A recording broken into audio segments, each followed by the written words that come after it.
Good evening, everybody. My microphone must be on because you're getting quiet, so that means my microphone is working. Thank you all very much for coming. My name is Tom Morgan, and I'll preside over this event. This is an annual affair. I've been doing this for now, this is my 26th year of hosting these lectures, and it's a privilege to do it and a delight. These whole lecture series, all of them, are sponsored by, of course, the Allworth Center for the Study of Peace and Justice here at the College of St. Scholastica, and funded in part by the Warner Lecture Series of the Manitou Fund, the DeWitt and Carolyn Van Ivre Foundation, and by Mary C. Van Ivre in memory of William Van Ivre, a former trustee of the college. Additional support has been received from Reader Weekly of Duluth and from numerous other private donors. Thank you all, from the Allworths to everybody, for continuing to support these lectures.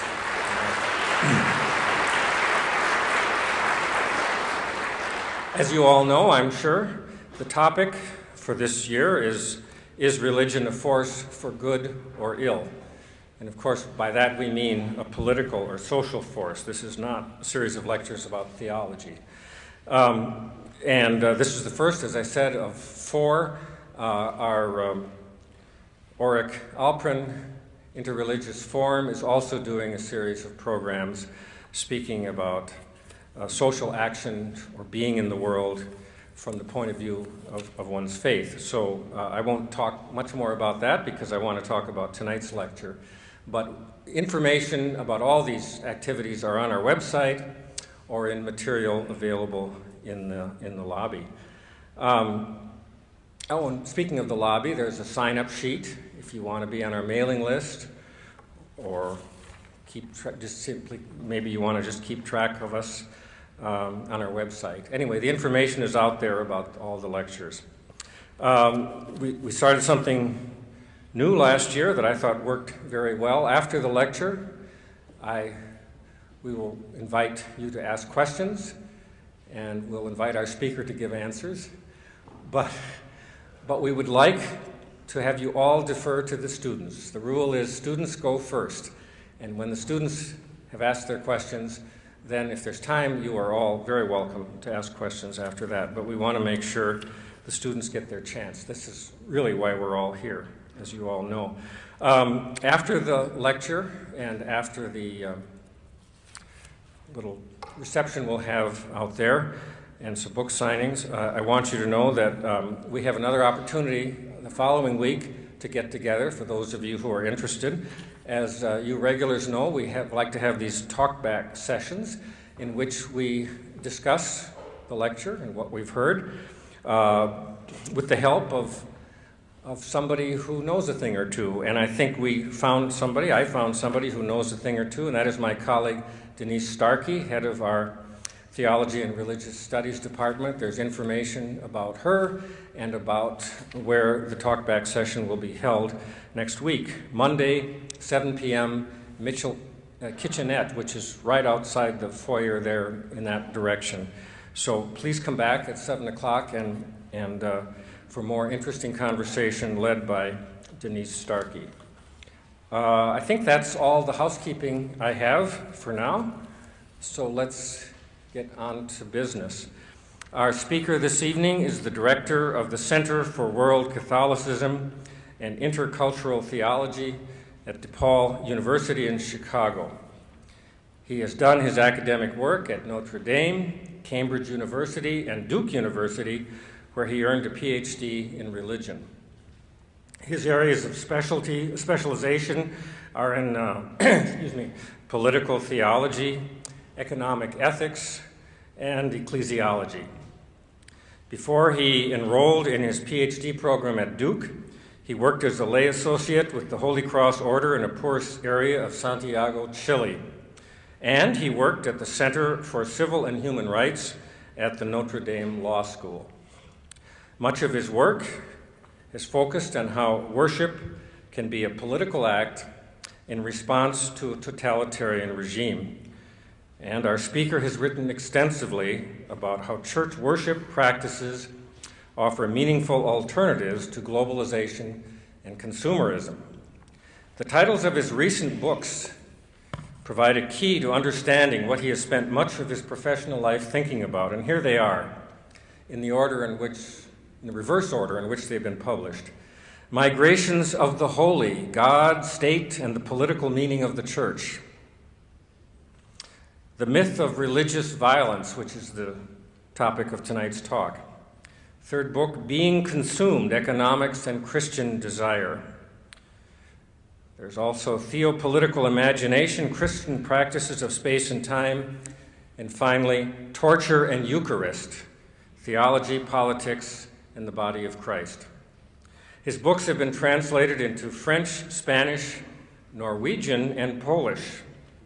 In addition to these works, he has collaborated on several other volumes, and he's written many, many journal articles, and he is editor of the journal Modern Theology.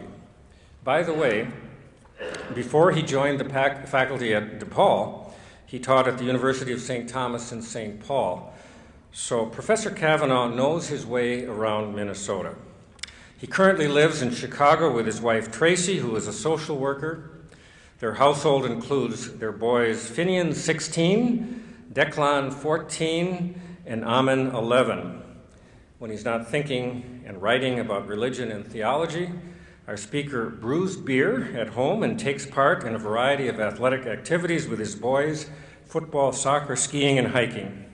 Ladies and gentlemen, please welcome Professor William T. Cavanaugh.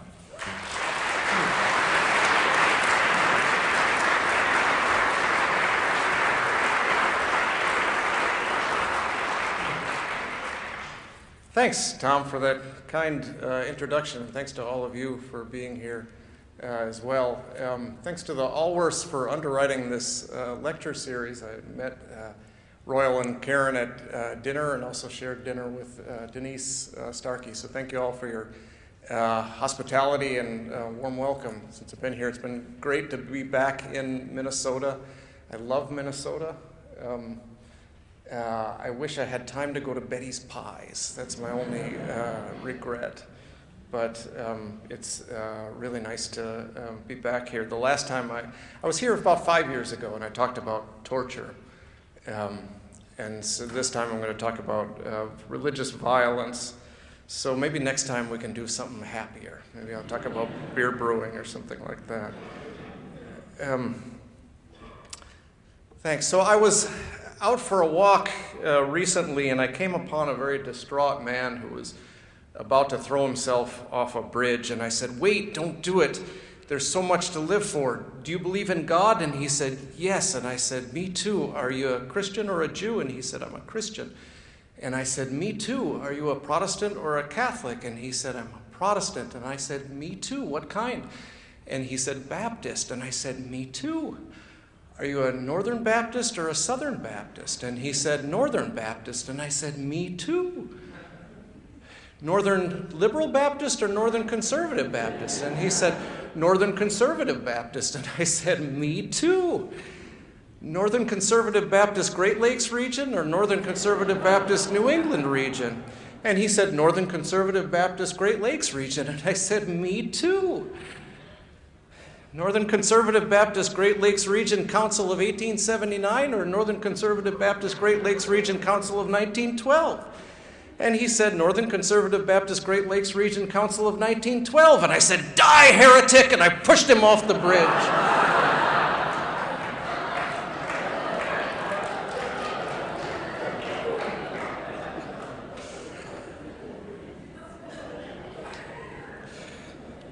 Not a true story. But that joke by Emo Phillips was recently named the funniest religion joke in the world. And I think the fact that it was named the funniest joke about religion kind of tells us something about the way people ordinarily think about religion, right? It's a particularly kind of divisive and vociferous force and so on. I gave a lecture at a college out east not too long ago, And the title of the lecture was, Does Religion Cause Violence? And on my way to the lecture hall, I saw a poster for the lecture, and somebody had scrawled the word duh over the poster. And I thought, yeah, that pretty much kind of sums it up. So everybody knows, right, this is a kind of common folklore. Everybody knows that religion has a dangerous tendency to promote violence. And that is part of the conventional wisdom of Western society. So what I call the myth of religious violence goes something like this. Religion is a transhistorical and transcultural, meaning it's there in human history at all times and places. Human impulse that's essentially distinct from so-called secular ideologies and institutions. Secondly, religion is more prone to promote violence than secular ideologies and institutions. And therefore, religion should be marginalized from public power, and we should fight to defend and spread secular ideals.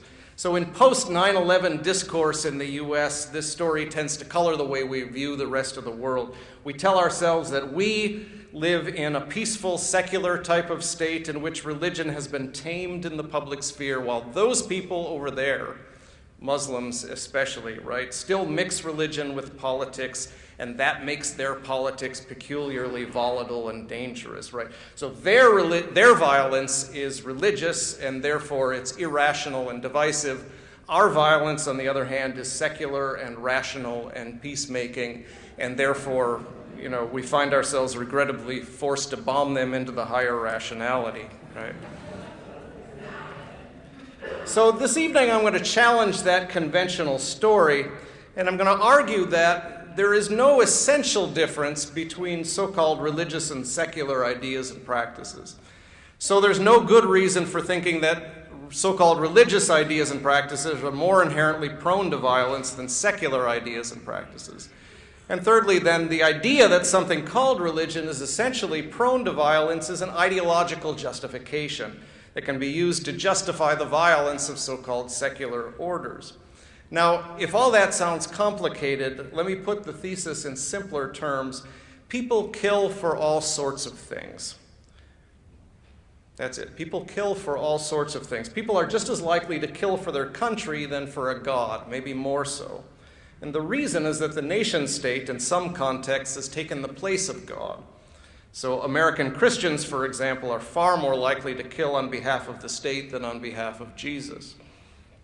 Now, let me be clear that I don't at all deny that Christians and Muslims and others can and do use their faith to justify violence. So I'm not arguing, for example, that you hear sometimes that violence of these sorts of people is really political and not really religious. What I deny is that Muslims or Christians or Buddhists, their violence is of an essentially different and inherently more troublesome nature than violence in the name of supposedly more mundane and secular realities like kings or nations or flags or freedom or oil. And the idea that there is something called religion that is more troublesome can and is used to promote violence on behalf of secular nation states like our own. Okay, so I'm going to start then with the idea that there's this essential difference between religion and the secular. The famous atheist Christopher Hitchens' best-selling book, God is Not Great, which is subtitled with typical British understatement, How Religion Poisons Everything, right? In that book, he points to histories of abuses by Christians and Jews and Muslims and Hindus and Confucianists and Buddhists and so on. But at some point in the book, he also faces up to the fact that atheist regimes, like those of Joseph Stalin and Kim Jong-il, are responsible for tens of millions of deaths and uncounted suffering. And so Hitchens deals with this problem by declaring that atheist regimes like Stalin's are religious too. He says totalitarianism aims at human perfection, which is essentially a religious impulse, according to Hitchens. So basically, religion poisons everything because everything poisonous gets labeled as religious, right? At the same time, everything good ends up on the other side of the religious-secular divide. Here's what Hitchens says about Martin Luther King. In no real as opposed to nominal sense, then, was he a Christian. And he bases this remarkable claim on the notion that King was nonviolent, and so therefore he couldn't possibly be religious. So what's not violent can't possibly be religious because religion is defined as violent. Now, at this point, we could just dismiss Hitchens as being peculiarly confused, and we could assume that, of course, everybody knows Stalin is not really religious, he's an atheist. And we could start arguing over who caused more deaths in the 20th century, atheists or people that believe in God and so on. But that would be to assume that we really know what religion is and what religion is not. Hitchens is useful because he shows that what counts as religion and what doesn't is very fluid and often depends on the political agenda that one is pursuing. So Hitchens is by no means alone in this. If you examine arguments that religion causes violence, you find that what counts as religion and what doesn't is largely incoherent. So let me give you some examples of this. I go through 9 different examples in the first chapter of the book. So Martin Marty, preeminent historian of religion in the U.S., University of Chicago. In a book on public religion, Marty argues that religion has a particular tendency to be divisive and therefore violent. But Marty then lists 17 different definitions of religion, and then he says, well, I'm not going to give a definition of religion, since he says scholars will never agree on the definition of religion, and so instead he gives a list of 5 features that mark a religion. But he says it's not a definition because we can't define it. He then proceeds to show how politics fits all 5 of the same features. So he says religion focuses our ultimate concern, and so does politics. Religion builds community, and so does politics. Religion appeals to myth and symbol, and politics mimics this appeal in devotion to the flag and war memorials, and so on. He goes down the list. So he offers 5 defining features of religion, and he shows how politics fits all 5. What he's trying to do is show that religion and politics are deeply intertwined, but what he ends up doing is demolishing any theoretical basis for separating the two. Another example, sociologist Mark Juergensmeyer, his book Terror in the Mind of God is maybe the most widely influential academic book on religion and violence. And according to Juergen, you'll hear him on NPR a lot. Religion, according to Juergensmeyer, exacerbates the tendency to divide people into friends and enemies, good and evil, us and them, by ratcheting divisions up to a cosmic level. But then he's forced to admit the difficulty of separating religious violence from secular violence. Here's what he says. Secular nationalism, like religion, embraces what one scholar calls a doctrine of destiny. One could take this way of looking at secular nationalism a step further and state flatly that secular nationalism is a religion. Now, that's an important concession, as is his claim that the secular is a sort of advanced form of religion. If it's true, though, then it subverts the entire basis of his argument, which is the sharp divide between religious and secular violence, right? So on and on, I show example after example of this kind of thing in the first chapter. So some religion and violence theorists solve this confusion by just openly expanding the category of religion to include all kinds of things that we usually consider to be secular.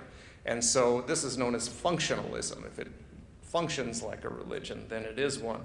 So in his book, Why People Do Bad Things in the Name of Religion, Richard Wentz blames violence on absolutism, and he says that religion has a particular tendency towards absolutism. But he casts a very wide net when considering what religion is. Here are some of the things he includes under religion.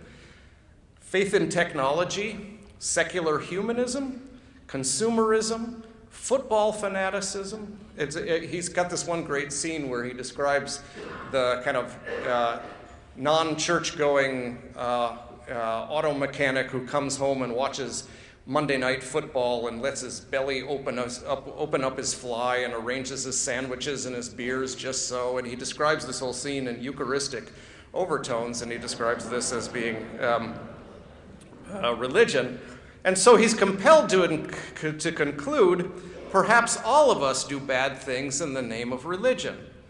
Now, I think Wentz should be commended for his consistency in not trying to erect an artificial division between so-called religious and so-called secular types of absolutism. The price of consistency, though, is that he evacuates his own argument of any explanatory force or usefulness. So the word religion in the title of his book, Why People Do Bad Things in the Name of Religion, it ends up meaning anything that people do that gives their lives order and meaning, right? So a more economical title for the book would have just been Why People Do Bad Things, right? Because the word religion doesn't actually serve any useful analytic purpose.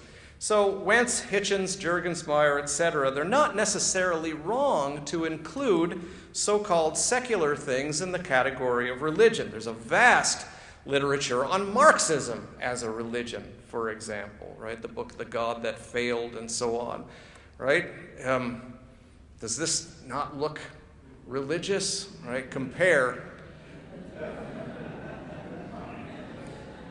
right? I just love doing this. So there's an extensive body of scholarship as well that explores the prevalence of civil religion in the United States, which, as Robert Bella says, quote, has its own seriousness and integrity and requires the same care and understanding that any other religion does.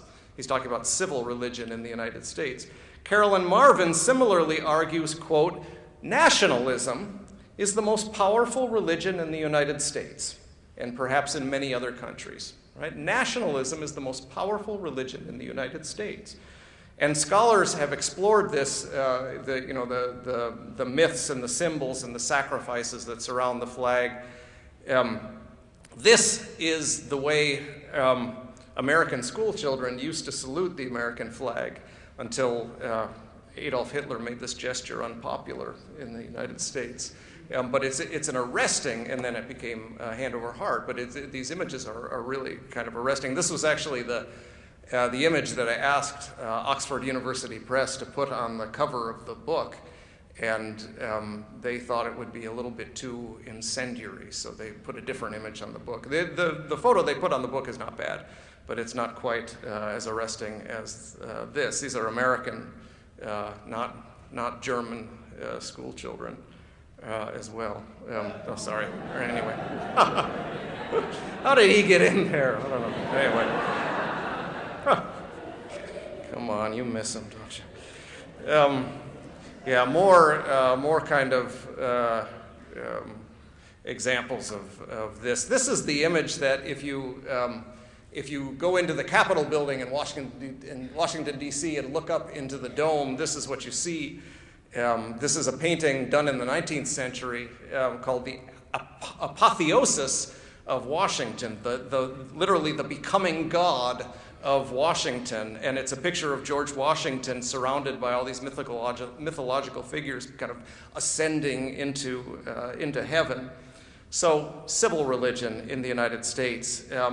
More examples. In the wake of rolling blackouts in California, I don't know if you remember this, 2001, they deregulated the electrical industry in California, and all hell broke loose, and there were rolling blackouts and so on. One of the architects of the deregulation was, he was the head of the business school at the University of Oregon. He was quoted in the New York Times expressing his belief that free markets always work better than state control, and he said, quote, "I believe in that premise as a matter of religious faith," right, end quote. And so scholars who take a kind of functionalist approach to religion say, let's take him at his word, right? If it walks like a duck and quacks like a duck, it's a duck, right? It is a religion. So if you look at religious studies literature, you can find the following treated under the rubric religion: totems, witchcraft, human rights, Marxism, liberalism, Freudianism, Japanese tea ceremonies, nationalism, sports fanaticism, free market ideology, Alcoholics Anonymous, et cetera, et cetera. The list goes on and on. A federal judge actually declared Alcoholics Anonymous a religion in 2002. Now, let's stop for a minute. I can imagine an objection that's going through your mind, right? Saying, no. We all know that religion is really about belief in God or gods, right? All those other things are not really religious. If you take that approach, then you would have to eliminate certain belief systems that are usually called religions, like Taoism or Confucianism or many forms of Buddhism that don't have God or gods as a central concept. If the definition of religion is expanded to include those, you say, well, we got to include Buddhism, right? That's clearly a religion. So if you expand the definition, say, use some term like transcendence, right? So now we can include the Buddhists too. But if you use some more inclusive term like this, then all sorts of practices, including many that are usually labeled secular, fall under the definition of religion. Many institutions and ideologies that don't explicitly refer to God or gods function in the same way as those that do. So expanding the concept of religion to include godless Buddhism makes it difficult to exclude godless Marxism. Likewise, it's hard to imagine a better candidate for transcendence than nationalism, right? The term transcendence is a tool of Western scholars of religion who borrowed the term from the Judeo-Christian tradition, with its distinction between a creator God and a created world on the other hand. To apply that term to Buddhism, which doesn't have any sort of distinction like that, you have to make transcendence really vague, right? But the vaguer you make it, then the more all of these other things include, and you have no justification for excluding things like nationalism from the definition of religion. So if terms like transcendence, the sacred, super-empirical, and so on are made vague enough to be transcultural, then the exclusivity of the term religion breaks down very quickly. And that, I think, is particularly relevant to the question of violence. Right? Is there any good reason to suppose that people are more likely to kill for a god than for a nation? Right? You look out at the world and you say, some places yes, but in some places no, right? Take our own context, right? What if we ask two questions? What percentage of Americans who identify themselves as Christians would be willing to kill for their Christian faith or kill for Jesus? Not many, right? If you ask, on the other hand, what percentage would be willing to kill for their country, it seems clear that, at least among American Christians, right, the nation-state is subject to far more absolutist fervor than Christianity. Most Christians would assume that under certain circumstances, it's your duty to kill for your country, right? The majority of American Christians consider public evangelization to be in poor taste, right? We hate it when somebody, when a Jehovah's Witness comes knocking at the door, right? You pretend you're not home, right? But most endorse organized slaughter on behalf of the nation as sometimes necessary and often laudable, right? And I think we need to conclude then that there's no coherent way to isolate religious ideologies with a peculiar tendency toward violence from their tamer secular counterparts. So-called secular ideologies and institutions like nationalism and capitalism can inspire just as much violence as so-called religion. Now, let me entertain another objection that maybe is going through your mind, right? This sounds like hair-splitting over definitions. But it's really nothing more complicated than what the Bible says about idolatry, right? What I'm saying here is not new. It's in your Bibles from cover to cover. The condemnation of idolatry, the basic idea in the Bible that people worship all kinds of things, right? They treat all kinds of things as gods. Golden calves, armies, mammon, even their own bellies, as Paul says to the Philippians 3:19. Their gods are their bellies, right? The Bible, of course, teaches that there is one true God among the many false gods, but the Bible doesn't think there is one set of religious pursuits and another essentially different set of mundane or secular pursuits, right? That's why the Old Testament goes into so much detail about what to do with your birds' nests and your pots and pans, and what to do when a donkey falls into a pit, and what to do with water into which a dead weasel has fallen, and things like that, right? Because all of your mundane things it's not a separate religious life, right? People in actual fact treat all kinds of things as gods, and so-called religious and so-called secular ideas and practices often function in the same way. And that, I think, is just a basic biblical insight. So the problem with Hitchens, then, is not just that he thinks Stalinism is a religion. The problem is that if he's going to use this expanded definition of religion, he should do so consistently, but he doesn't. For Hitchens, American civil religion is not religion. Only Soviet civil religion is, right? American civil religion for Hitchens is purely secular. So the religious secular distinction is really nothing more than the distinction between things Hitchens likes and things Hitchens doesn't like, right? And the problem, again, is not that the concept of religion has fuzzy edges. I'll get this objection sometimes. Yeah, sure, the concept of religion has fuzzy edges. So does every concept. Culture, right? Politics, right? The problem is not that the concept of religion has fuzzy edges. The problem is that as it's used by these religion and violence theorists, the distinction between religious and secular is unjustifiably clear. It's exactly the opposite from the problem of the edges being too fuzzy. So certain belief systems like Islam are condemned, while certain others like nationalism are ignored. So my point here is not to argue either for or against this expanded functionalist definition of religion. I have no intention of trying to solve once and for all the debate between functionalists and substantivists, whether or not Confucianism or Marxism or free market ideologies are religions, for example, because I don't think there is a once and for all definition of religion. My point is that religion is a category which is constructed in different ways in different times and places, and according to the interests of those who are doing the construction. To understand why there's so much confusion around the category of religion, we need to do some history. So that's the next thing that I'm going to do, the history of the term. So Charles Kimball's book, When Religion Becomes Evil, begins with the following claim. It is somewhat trite, but nevertheless sadly true, to say that more wars have been waged, more people killed, and these days more evil perpetrated in the name of religion than by any other institutional force in human history. End quote. Kimball doesn't give any evidence for this, but if he were to try to prove it, he would need a transhistorical and transcultural concept of religion that would be at least theoretically separable from other institutional forces over the course of history. So political institutions, for example, right?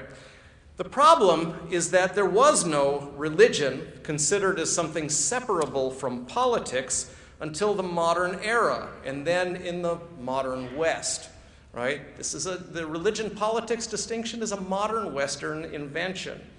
The Romans had a term, religio, that we get our term religion from, but it didn't mean anything like what we mean by religion. There is no religion-politics distinction. How could there be when Caesar is a god, right? Did the Aztecs kill people? Were there bloody human sacrifices because of religion or because of politics? Well, the question doesn't make sense in the Aztec context. There is no distinction between religion and politics in the Aztec context. As Wilfred Cantwell Smith showed in his landmark 1962 book, The Meaning and End of Religion, religion as a discrete category separable from culture, politics, etc., is an invention of the modern West. He goes back and he does a historical study, a detailed historical study of the concept of religion. And he concludes that in pre-modern Europe, there was no significant concept equivalent to what we think of as religion. Right? The ancient Romans had this term religio, but it covered all kinds of civic duties and relations of respect that we would consider to be secular. So here's what Augustine says in the beginning of the 5th century. We have no right to affirm with confidence that religio is confined to the worship of God, since it seems that this word has been detached from its normal meaning, in which it refers to an attitude of respect and relations between a man and his neighbor. That's not at all what we mean by the term religion, right? There's no religious secular distinction going on here. In the medieval era, the religious secular distinction was a distinction between two kinds of Catholic priests, right? It didn't at all mean what we mean by it. The religious were those who belonged to an order, and the secular were those who belonged to a diocese, right? Catholics still talk about joining an order as joining the religious life, right? In the year 1400, according to the Oxford English Dictionary, the religions of England were the various orders, the Benedictines, the Dominicans, the Franciscans, and so on. There was no realm of secular pursuits to which God was indifferent. And though there was a distinction between civil and ecclesiastical authorities, there was no distinction between religion and politics as we conceive it. So this distinction, this religious secular distinction as we know it today, was a creation of the early modern period. And it was a creation of struggles between the church and civil authorities. In the creation of the modern sovereign state between the 15th and the 17th centuries, I have a detailed history of this in the book, but I'm just going to do it in a couple sentences here. Religion was invented as a universal, essentially interior and private impulse that was essentially separate from politics and other so-called secular concerns. So henceforth, the church's proper area of concern would be essentially alien from politics, right? So in other words, you take all that the church is concerned with and you put it into this box called religion, which is be something private, and that then allows the civil authorities to have free reign in the so-called public realm, right? Another modern distinction, public and private. The idea that religion is a transcultural and transhistorical impulse, then, is false, and it makes this separation of religion and politics appear natural and inevitable, but it's really just a contingent arrangement of power in society. So it takes place in Europe first between the 15th and the 17th centuries, and then it gets exported to the rest of the world in the process of colonization. So Smith's study concludes, quote, "There is no closely equivalent concept to religion in any culture that has not been influenced by the modern West," end quote. He goes looking for the concept of religion in ancient Greece, in Egypt, China, India, and he finds it nowhere in the ancient world. And in their initial encounters with the non-Western world, it's remarkable. European explorers go out and they report back with remarkable consistency that the natives have no religion at all. I've got a long list of these instances of explorers reporting back home that the natives have no religion. Once they're colonized, though, then suddenly we discover that they have religions after all. Religion becomes a powerful tool for categorizing the local cultures. How does this work? Let me give you one example. Hinduism, for example. Hinduism, which is a word that first appears in the 1780s. You've got Hindus before then, but you don't have Hinduism. Hinduism becomes a religion in the 19th century as it's being colonized by the British, right?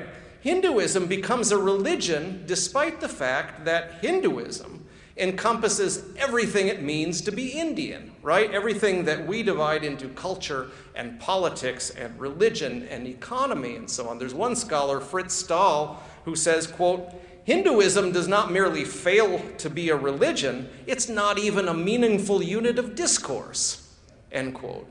Now, this is not an insult to Hindus. What he's saying is that it's so big, it's the whole of Indian culture. It's like talking about Americanism, right? What does that mean? Well, it can mean a zillion different things, right? The classification of Hinduism, this big thing, into this little thing called religion, though, proves remarkably useful for the British. Because basically, if under British rule, Hinduism a religion, then to be Indian is to be private, and to be British is to be public, right? And that's a very short version of how this works, much more detail in the book. But this is why many contemporary, as in right now, advocates of Hindu nationalism refuse to call Hinduism a religion.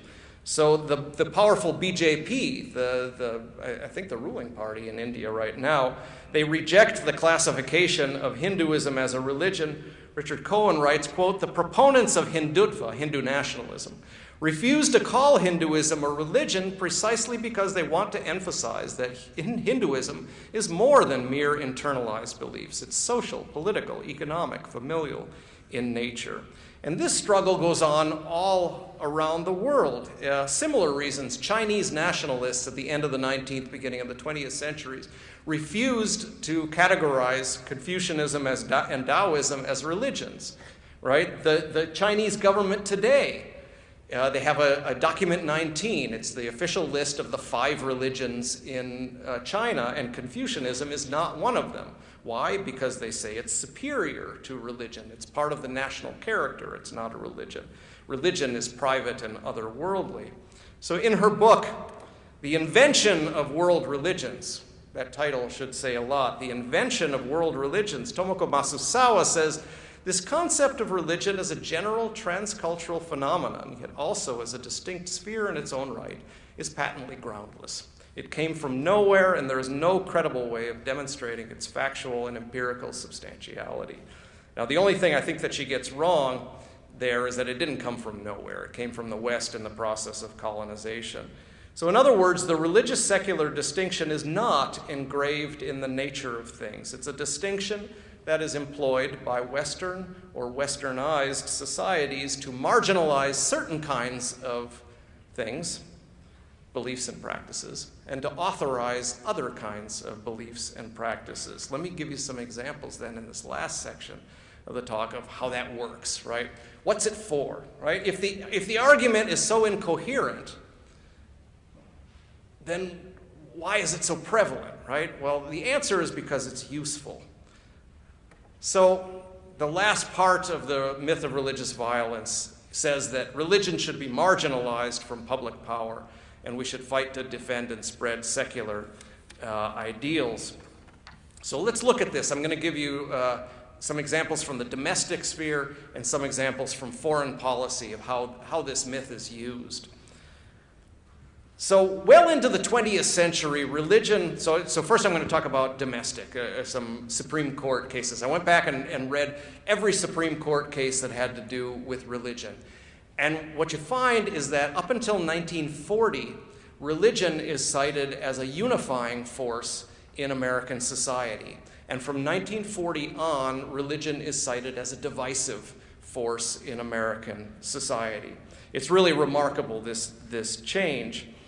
The first U.S. Supreme Court decision to invoke the myth of religious violence was Minersville School District versus Gobitis in 1940, which upheld compulsory pledging of allegiance to the American flag. So what the issue was whether or not Jehovah's Witnesses could refrain from saying the Pledge of Allegiance in schools. And so Justice Felix Frankfurter, in his decision, he writes, quote, centuries of strife over the erection of particular dogmas as exclusive or all-comprehending faiths led to the inclusion of a guarantee of religious freedom in the Bill of Rights. The First Amendment sought to guard against repetition of those bitter religious struggles by prohibiting the establishment of a state religion and securing to every sect the free exercise of its faith, right? Bitter religious struggles in the past. This is the first instance I could find in the Supreme Court cases of the myth of religious violence. There's these bitter religious struggles. People kill each other over religion, so we need to marginalize it. So he says, Frankfurter says, securing to every sect the free exercise of his faith. Now, of course, then, he ruled that the Jehovah's Witnesses couldn't be forced to salute the American flag, which they thought was idolatry, right? Wrong. This is what he says. He says, the Jehovah's Witnesses' dissent threatened the promotion of national cohesion. We are dealing with an interest inferior to none in the hierarchy of legal values. National unity is the basis of national security. What the school authorities are really asserting is the right to awaken in the child's mind considerations as to the significance of the flag contrary to those implanted by the parent, right? And this is a good thing. So you could force Jehovah's Witnesses to salute the flag, right?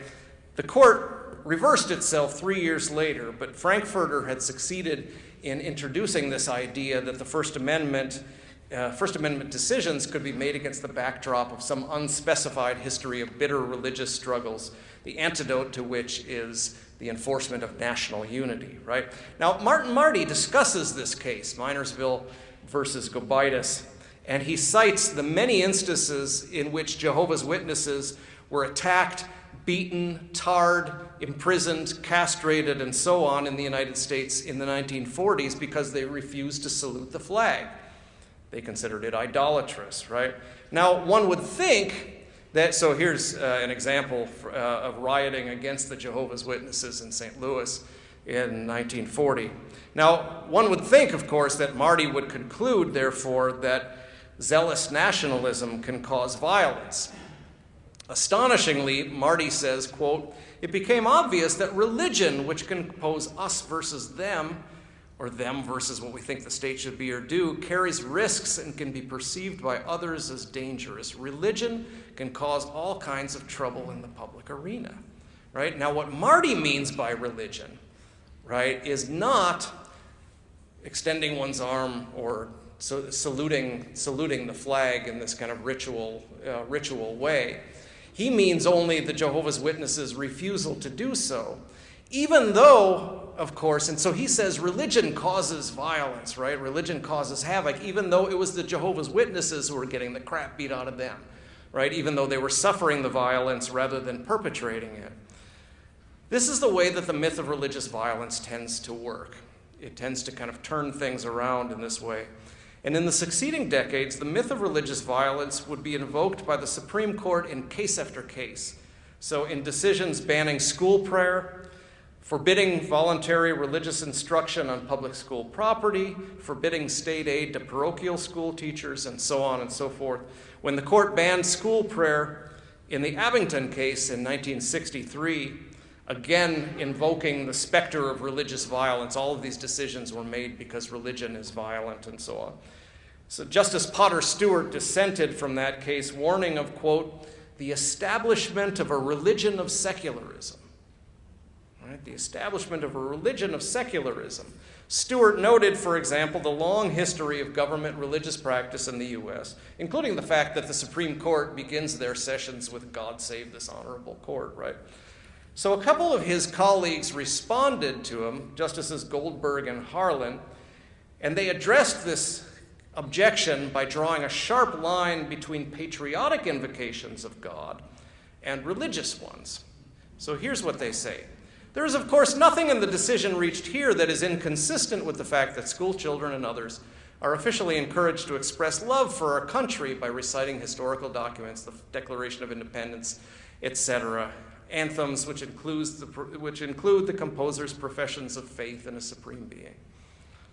Or with the fact that there are many manifestations in our public life of belief in God. Such patriotic or ceremonial occasions bear no true resemblance to the unquestioned religious exercise that the state has sponsored in this instance."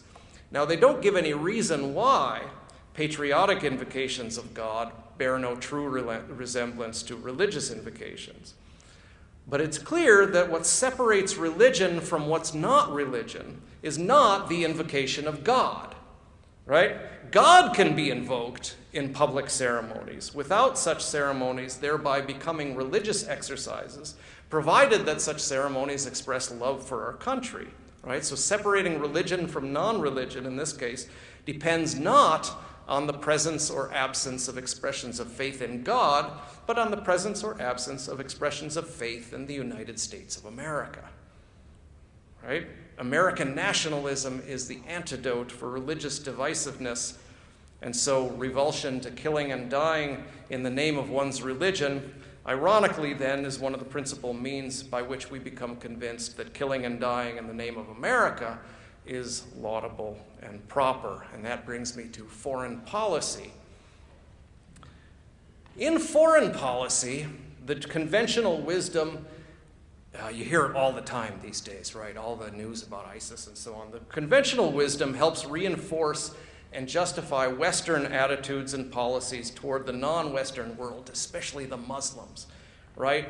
Those crazy Muslims over there. They're different from us because they stubbornly refuse to tame religious passions in the public sphere.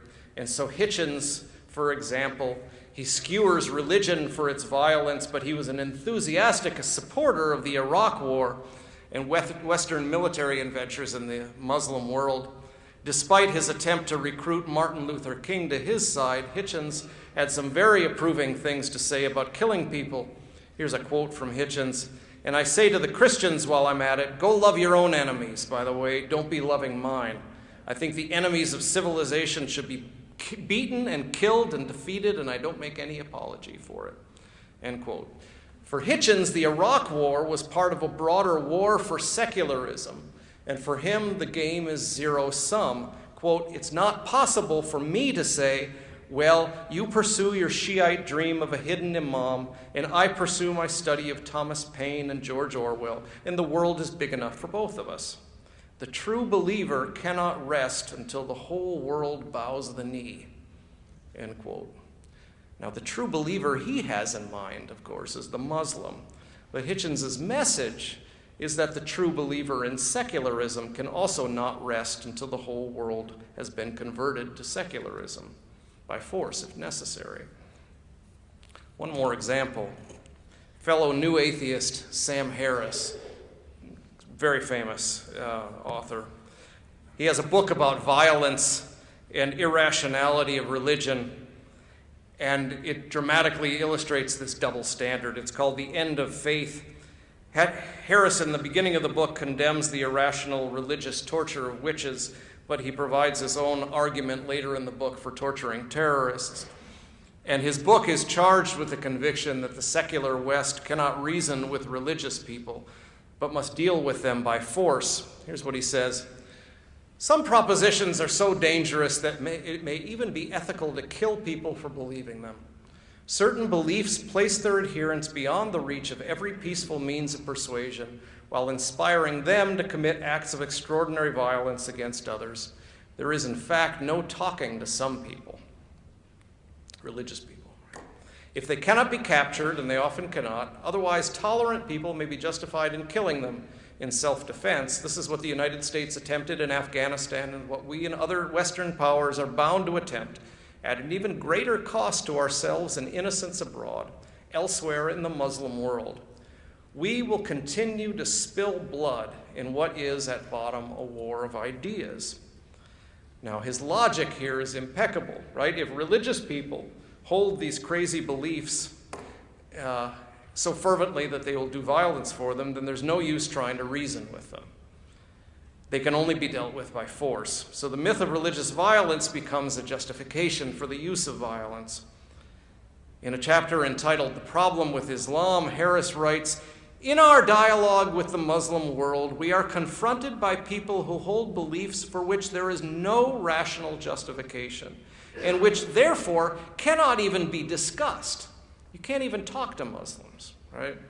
"And yet these are the very beliefs that underlie many of the demands they are likely to make upon us," end quote. And this is especially a problem, he says, if such people gain access to nuclear weapons.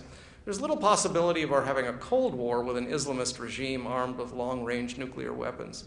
In such a situation, the only thing likely to ensure our survival may be a nuclear first strike of our own.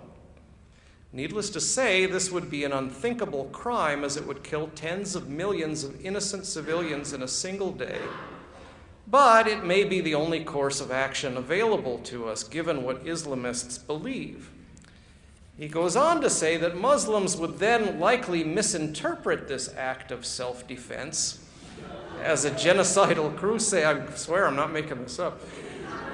Thus plunging the world into nuclear holocaust. And so he says, all of this is perfectly insane, of course. I have just described a plausible scenario in which much of the world's population could be annihilated on account of religious ideas that belong on the same shelf with Batman, the Philosopher's Stone, and unicorns, right? So in other words, if we have to slaughter millions of people through a nuclear first strike, it's their fault and their crazy religious beliefs.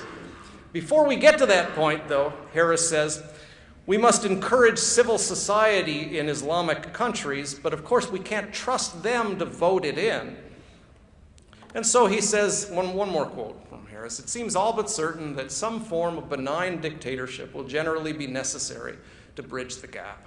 But benignity is the key, and if it cannot emerge from within a state, it must be imposed from without. The means of such imposition are necessarily crude: economic isolation, military intervention, etc. While this may seem an exceedingly arrogant doctrine to espouse, gee, I think it appears we have no alternatives, right? Now, Harris's book is a particularly blunt version of this type of justification for violence, but he's by no means isolated. His book was a New York Times bestseller. It won the Penn Award for Nonfiction in the year 2005. It's enthusiastically endorsed by such academic superstars as Richard Dawkins and Alan Dershowitz and Peter Singer. Right? This is the same Peter Singer who doesn't think that it's justifiable to kill irrational animals for food. Apparently killing irrational Muslims is a different thing. Indeed, Harris's logic is little different in practice from the Bush doctrine that America has access to liberal values that are, quote, right and true for every person in every society, end quote, and we must use our power to promote such values on every continent, and that America will take preemptive military action if necessary to promote such values. That's from the National Security Strategy issued in 2002. Now, to conclude then, I don't wish either to deny the virtues of liberalism or secular democracy, or to excuse the vices of other kinds of social orders. What I'm trying to do is level the playing field. Okay, what I'm trying to do is level the playing field. Leveling the playing field doesn't mean that the game's going to end in a tie. It just means that all the fouls are going to be called fairly, right? Leveling the playing field means that we can examine the violence, and we should examine the violence that can be generated and is generated by the concept of jihad, for example. But we should also examine the violence that can be generated by ideologies of free markets and free elections. So put simply, my argument is that people kill for all sorts of things. Things like money and flags and oil and freedom that function as gods in people's lives. So I want to challenge the religious-secular dichotomy that causes us to turn a blind eye to liberal forms of imperialism and violence.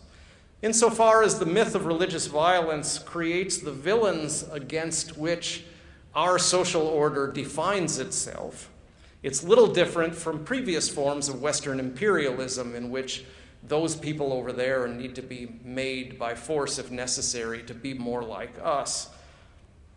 If the argument is taken seriously, I think it would neither vilify Western-style liberalism nor justify theocracy, but help us see that those are not the only two choices there are. We don't have to choose between Iran and Canada, right? There are all sorts of other options out there. Violence feeds on the need for enemies, the need to separate us from them. And such binary ways of dividing the world make the world understandable for us, but unlivable for many. So doing away with the myth of religious violence is one way of resisting such binaries and perhaps turning some enemies into friends. Thank you.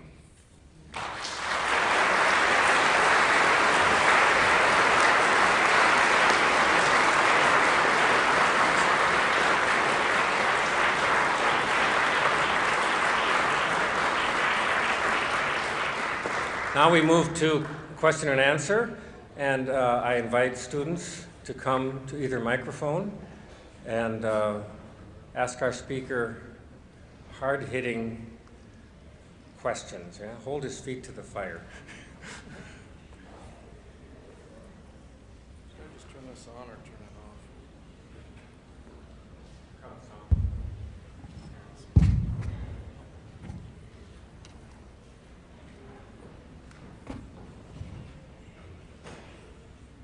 Hello, thank you for your speech today. My name is Stephen. Are we on? Yeah. Excellent. Would you say that the conflict in Syria is unavoidable or not within a religious aspect for certain groups like ISIS going there? Or are they using their religion of Islam, trying to bring the area to an Islamic state? Is that more nationalism? Like, can you separate nationalism from religion, I guess? Right, yeah, good question. So the question, everybody heard the question? Yeah. No? Okay. The question is, in Syria, for example, the conflict that's going on there, can you separate out religion from nationalism? Can you call it a religious war? Can you call it a national war? What do you call it? Is that fair enough? Fair enough. Okay. Yeah, good question. That's probably the best example right now of what's commonly considered sort of religious war. So we like to kind of look at that and say, ha, those crazy people are over there killing each other again in the name of God and in the name of religion, and why can't they be more like us? And I think the situation is a lot more complicated than that. So I'm sorry, you want to follow up? I just have a follow-up. I think that having entire towns like beheaded on national television because they don't buy into the Muslim religion is religious violence. Yeah. So is there a separation between cutting your head off because you're not Muslim? Is that religious violence, or is that some kind of nationalism? Because it seems to me like it's religious violence. Yeah, I would call it Muslim violence. Okay. Right? I mean, that to me is a clear example where the Islamic faith is being used to promote violence. Right.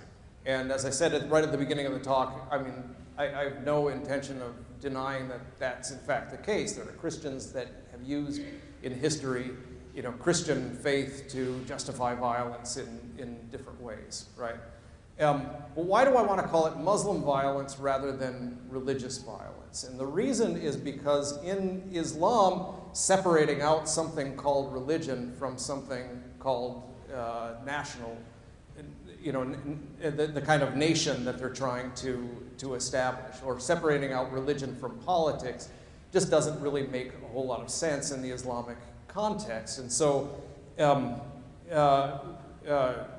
Esposito, one of the leading scholars of Islam, he says that to say that Islam is a religion is already to mark it as an abnormal religion, because they don't make the kind of separation between religion and politics that we do. So we're imposing kind of foreign categories on that situation. And the reason, the practical, so there's a theoretical reason why I want to resist that and call it Muslim violence, but not religious violence in that sense. There's a theoretical reason. The practical reason that I wanted to resist that is because then it makes it seem as if because American involvement is not religious, that the causes of the war are completely kind of out of our hands, and it's just this sort of crazy, thing that they've got going on over there, right? So, 1979, the Ayatollah takes over Iran and the Islamic Revolution, and suddenly our television screens are filled with people in their bathrobes chanting "Death to the America" and so on. And we wake up and we say, "What's this? Who are these people? Why do they hate us?" Right? And the reason we like to tell ourselves is, well, they've had this crazy sort of religious experience, right? They're Shiites and they've just got some sort of crazy ideas, right? And what that allows us to do is cast a fog of amnesia on what had gone on for the previous 26 years, which was the rule of the Shah, right? Which was a secular regime and brutal, extraordinarily brutal, right? In 1953, Mohammad Mossadegh, democratically elected leader, was overthrown with the help of the United States and the British, and the Shah was imposed, and then for the next 26 years, his secret police, the Savak, killed and tortured thousands, tens of thousands of people, right? But we want to forget all that, right? We remember that the Ayatollah imposed an Islamic dress code when he took over in 1979. We forget that the first Shah imposed a secular dress code in 1924. Right? So it helps us to kind of create this amnesia. And the current situation is the same sort of thing. To view what's going on in the Middle East right now as if we have nothing to do with it, and it's just these ancient religious hostilities that have broken out again, is incredibly irresponsible, right? I mean, in a lot of ways, we didn't create that situation, but we made it lots worse by all the different kinds of intervention, the most recent obvious example being the invasion of Iraq in 2003. So that's the way I want it to kind of discipline our language so that we speak the truth about what's going on. And if you then level the playing field, then you begin to look at causes on both sides. And then you begin to ask wiser questions like, bombing the hell out of them didn't seem to do a whole lot of good the last time. Why do we think it's going to do a lot of good this time, right? Anyway, thank you.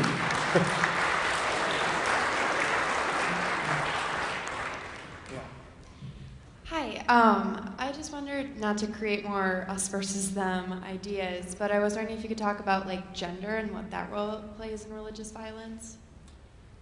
What do you mean? Could you say a little bit more about just that?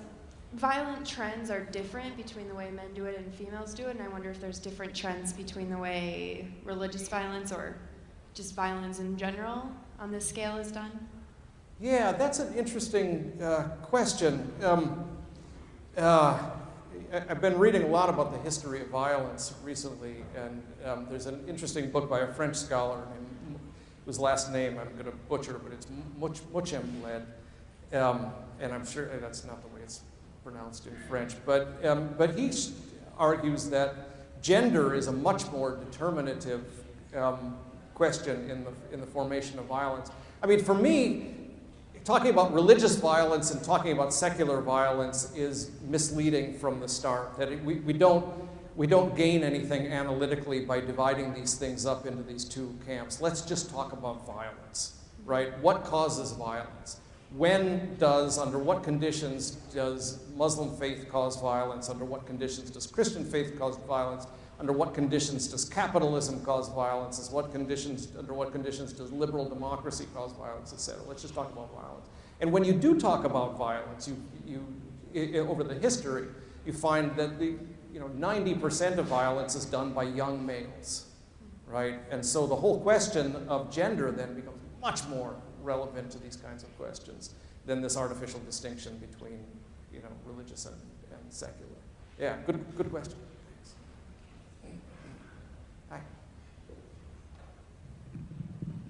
Thank you. I'd like to start by saying thank you for your talk. I really enjoyed it. Thanks. Do you think that part of the reason why we feel like as a secular nation that, those are Muslim people, they're crazy or they're misogynistic, we're here, the Iraq War, the Afghanistan War has also been cited as a war to save the brown women. We need to liberate them from their patriarchal, really sexist, really repressive, religious regimes. And we see images of, women being beheaded for adultery or having all these punishments. Yet before the Taliban took over, which was funded by America to fight Soviet invaders, we in the 1970s, like 40% of doctors in Kabul were female, and there was a lot of female participation. Yet by funding, what I'm trying to say is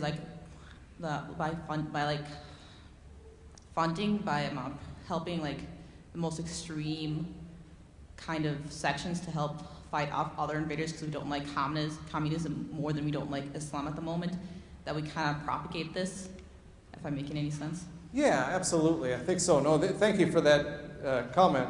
I mean, I think that's right. What you're pointing to is the fact that violence is very hard to control.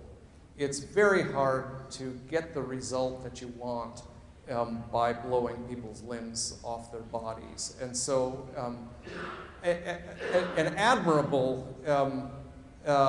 desire to help people can oftentimes become, can morph into the opposite, right? And the example that you gave, of course, is the way that the United States funded the Mujahideen in Afghanistan to fight the Soviet Union, and the next thing they're kind of taking over Afghanistan and making life very difficult for women.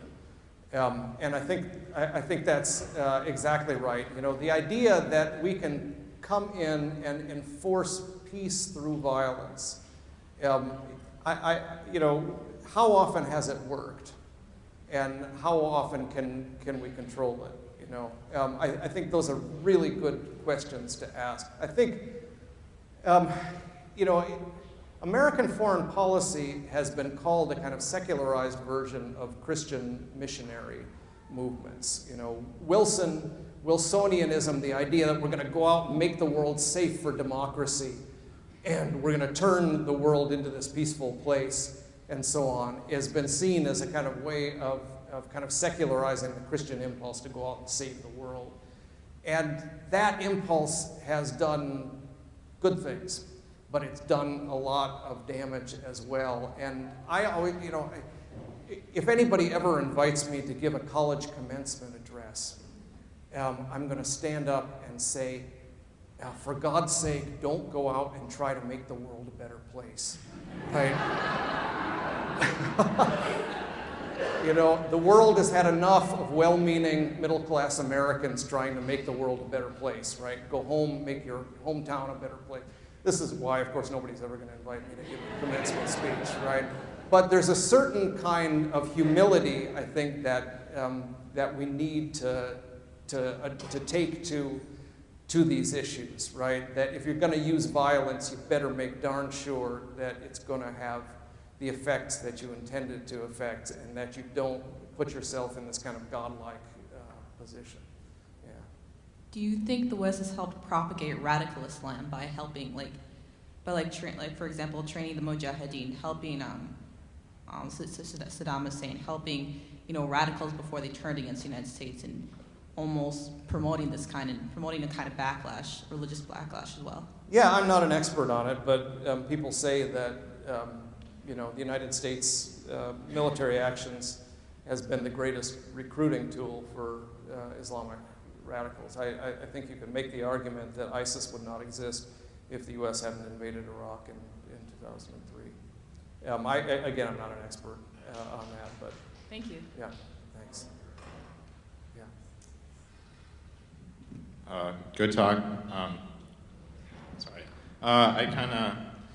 I'm going to read what I wrote, and it's going to sound like it's several questions, but it leads to one final question. So okay. I don't mean to just tell you that. So if there is no real agreed upon definition of religion, but there is a distinction between nationalism and religious private practice, then in ancient times, is it safe to say that religion was a prominent and effective tool for political structure and or reinforcement, in your opinion? And if so, then is it appropriate to say that nationalism is an evolved form of religion in the sense that it has taken the place of traditional religion as an effective political tool due to the advancement of technology and or science which challenges traditional conventional religion?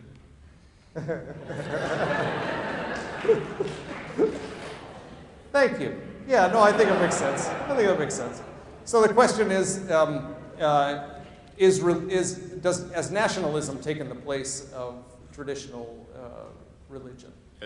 Yes, because I understand it, in ancient times, religion was used as sort of, you know, the political power enforcement, or it stood in a centerpiece of political structure. So in this sense, has it evolved? Has nationalism kind of taken the place that religion has in terms of a powerful political tool?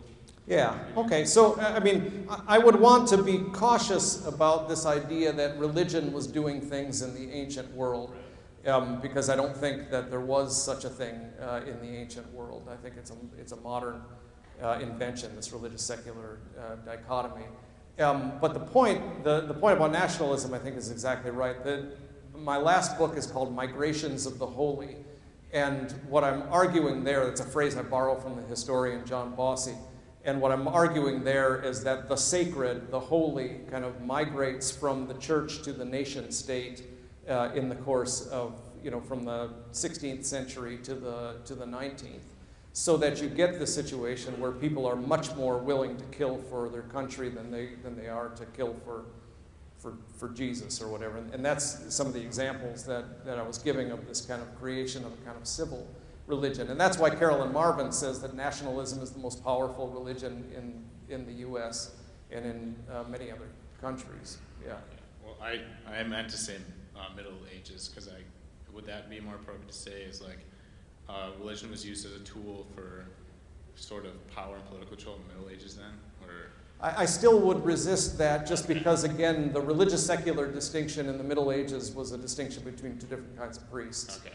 right? So, yeah, I mean, what you could say is something like the civil and ecclesiastical authorities were densely intertwined in the medieval period. And I think that's exactly right. But the creation of the religious-secular distinction comes out of a battle between the religious and between the civil and ecclesiastical authorities for power, right? The civil authorities gain the upper hand in modernity, and that's what characterizes modernity, basically by saying, here's this thing called religion, it's something private, you church people, you go do that. Okay, well, that's what I meant then.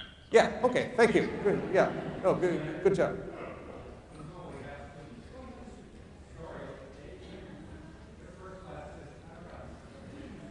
Hello, and once again, I just want to say thank you for the wonderful talk. And I guess my question involves, you stated earlier in this presentation that modernity within the past century or so marked a turning point in which religion became seen as a malevolent force, where previously it was seen as a force of good. And I just was curious to, I wanted to know if you could further discuss and explore the factors that caused this paradigm shift. Yeah, good question. So that's actually, it's something that there's a, oh gosh, I can't remember his name. Oh, Geddix, Frederick Geddix is a legal scholar who's done some work on this, and I don't think he's got a definitive answer yet, but the claim was a little bit more specific. It was about the Supreme Court cases that up until the 1940s, the Supreme Court saw religion as a unifying factor and afterwards as a divisive factor. And what Geddix argues is that this has several causes, and one of which is the secularization of American legal education from the founding of Johns Hopkins and other explicitly secular universities in the late 19th century. Certain trends in legal education, like not exactly critical theory, but secularizing trends specifically in legal education. But then a kind of more general trend amongst intelligentsia, I guess, of looking towards an Enlightenment model from Europe for higher education, and not to a kind of more, all of the universities up until the late 19th century in the U.S. were founded by religious communities, right, as being a kind of education in civic virtue, and not in this kind of wissenschaftlich, German kind of Enlightenment ideal of objective secular learning and so on. So changes happening in American society, which happened first at the level of the intelligentsia, and then eventually kind of filter down to the rest of us. Thank you. Thank you. Hi, I was just wondering if you could clarify on something that you had talked about. You talked about how the Jehovah's Witnesses had refused or didn't wish to do the flag salute based off of their own beliefs and everything. But, and you talked about how the nationalists fought with them about that and everything. But you had said that it wasn't like a religious fight because the nationalists were fighting, they began the fighting. But at one point in this presentation, you had mentioned that nationalism was the most powerful religion in the U.S. Yeah. And so I just thought that that was sort of a contradiction, and I was wondering if you could clarify. Right. Yeah, no, I mean, when Carolyn Marvin says that nationalism is the most powerful religion in the United States, she's using this term religion in what's called a functionalist way, which means if it walks like a duck and quacks like a duck, it's a duck, right? So capitalism is a religion, nationalism is a religion, Marxism is a religion, and so on, right? That's called functionalism, right? Substantivism is what we're used to, a kind of more restricted definition of religion as something like belief in God or gods, and then you got a short list of, Islam and Buddhism and Christianity and so on. I don't fall into either one of those camps. So what I'm trying to do is show how flexible the term is, right? Some people will say nationalism is a religion. Some people are utterly convinced of that, and other people say, no, it's not, because they don't worship God. right? And the people on the functionalist side says it doesn't matter if they worship God or not, it's acting like one, right? I belong to a third camp. See, I think the problem with the problem with the substantivists is obvious. The problem with the functionalists is that they still believe there's something called religion out there. They just have a bigger definition. So I belong to a third camp called constructivism, which basically says, look, there is no once and for all definition of religion, right? Religion is this invented term. The religious-secular dichotomy is this invention. And it gets used, you know, where the division gets put in different places for different purposes at different times, right? So when you take that point of view and then you kind of level the playing field and say, let's do away with this category for a minute and then see what happens, right? And when you do away with it, then suddenly the playing field becomes level. So nationalism behaves an awful lot like, you know, Islam or Christianity under certain circumstances. And so now that you've gotten rid, at least temporarily, of this religious secular distinction, now you can do some real analytical work and say, aha, isn't it interesting that they're all acting in the same sort of way? I don't care if you call them a religion or not, right? And that to me is just a basic, again, biblical insight, that people worship all kinds of things as if they were gods. So that's the kind of point I'm trying to make. So thanks for helping to clarify. Yeah, thank you. Sure. We have time for two more. All right. Two more, and then we'll go out and continue the conversation. Okay. Hello. Hi. Hi. So in an historical context, when discussing religious violence, how do you explain the various wars waged in the name of a belief system, namely the Crusades? How is violence based in the convert or die methodology a myth versus actual realized violence? Is it because of a lack of definition of religion itself? Yeah, okay, so good question. So I'm not saying that the Crusades are a myth, right? I mean, clearly, just to say it again, clearly there are lots of instances in which people use Christianity, for example, as an ideology to support violence, right? No question about that, right? The Inquisition, you know, the Crusades, you can bring a lot of the kind of basic, you know, the usual boogeymen up. And they're real, right? Maybe in some cases the legend gets exaggerated, but it's real, right? The question is whether you can say that those things are, in some sense, peculiarly religious in the sense of there's something separable out from politics and other things called religion that's inherently more violent than other so-called secular ideologies and institutions, and that's what I'm denying, right? And so again, what I'm trying to do is kind of level the playing field. So we say, yeah, here's an instance, the Crusades, in which Christianity is used to promote violence, and that's a bad thing, right? But let's also look at the ideology of free markets and free elections and the havoc that wreaks in Latin America, you know, in the late 19th century and into the 20th century. And let's look at that as well. So that's the point. Oh, thank you. Sure. Okay, I'll be the last one. Hi. This notion of going back a few hundred years and then saying the definition of religion, using that as a basis, instead of using it in the context of how people use it today, I think is a little bit of a shift that I didn't appreciate, okay? Religion is, when you say that it's not more troublesome in violence, I wouldn't say it's more, but it's the thing that you skip is when people create a narrative in their life that they live on and they depend on for some kind of mental security or physical security, and it's substantially grounded in superstition, that is a little hard to work with. I mean, we live in a world that we're asked to respect a certain form of schizophrenia, And you know, when you walk around and you try to work with the schizophrenic person who has a reality that nobody else can ever find, they are hard to communicate with. I don't think you were very fair to Sam Harris. I think he has many distinctions that you kind of failed to mention, but I'm not here to defend Sam Harris, but I'm here to say that when this audience thinks of religion, I don't think they go back and say, oh, that's right, it was the way a religion was in the 6th century or the 8th century.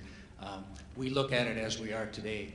And there are people, our era has its own kind of gods. I know the gods change, even the same word. Our gods are not the same as they were even for our grandparents. So they do shift. But the parts of them that depend on, the parts of our lifestyles and arguments that depend on one side being able to use superstition, where you can't go back and collect data, that's a stopper. That stops the conversation, and I think you have to address that. And when conversations stop, there is more violence. Okay, thank you. What stops conversation is a really good thing to concentrate on, because I think what stops conversation is when you assume that the people that you're talking to are inherently irrational and they're not worth talking to, right? And that's basically Sam Harris's point about Muslims. And he thinks the same way about Christians and anybody else who believes in God, right? That this is an irrational superstition. There's no proof for the existence of God. And so you can't even talk to these people because they're irrational. So what you call superstition, of course, is always, I mean, it's a very loaded term, and it's a very subjective term, right? Superstition means I don't believe what you believe, and what you believe is stupid, right? And that, to me, that's what stops the conversation, you know? Whether you believe in God or whether you don't believe in God, the fact that maybe 85% of the human population does, maybe it's 90%, certainly more throughout history, believe in a God or of some kind. To dismiss all of those people as just being stupid or irrational is a recipe for violence, I think. I mean, what stops violence is the ability to entertain the position that the other person has as if they were a human being with something to say about the way the world is, right? And you may believe that there is no God, right? But to treat people who do believe in God as if they just are believing in the tooth fairy or something, as Richard Dawkins has said, you know, many times, you know. He doesn't need to know anything about theology, he says, because he doesn't need to know anything about fairies either, because he doesn't think that fairies exist. And so you just dismiss people out of hand. That, to me, is what stops conversations and makes things more difficult.